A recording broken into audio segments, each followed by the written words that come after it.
Hi, everyone. Say on this Chuck here, next video, we're going to look at it just very quickly, the concept of developing modeling and simulations. And as a reminder, this is an opinion piece. I'm doing this to practice for the exams.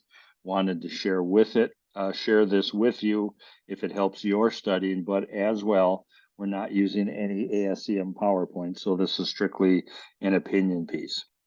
In this next section of our studies here, the heading's called Develop Modeling and Simulation.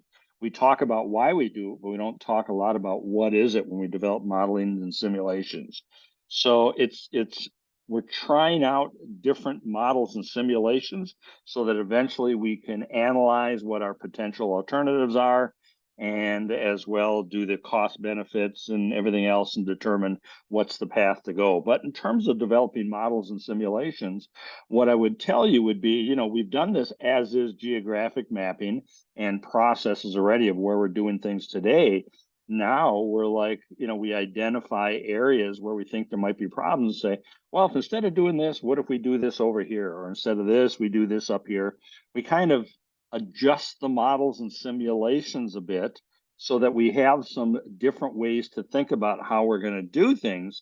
And then so the developing the models is moving things around and speculating and identifying different ways to possibly solve what could be a problem. Now, we still need to see if it's going to be a problem, certainly. We're not going to make any judgments here until we analyze, and then later we'll decide, but we're trying to create potential solutions that we think could help in improving our supply chain. And so that's where we're going to take our current as is state and tweak it, so to speak, so that we can look at different ways we can solve the problem and then stop it right there so that we can kind of digest what we've seen as well as then move into the area of, okay, let's capture the cost, let's capture the times.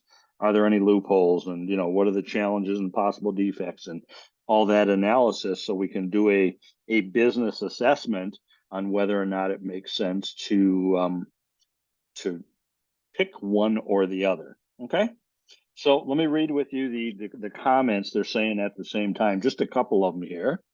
Okay, we want to try out different models and simulations so that we can then analyze our alternatives.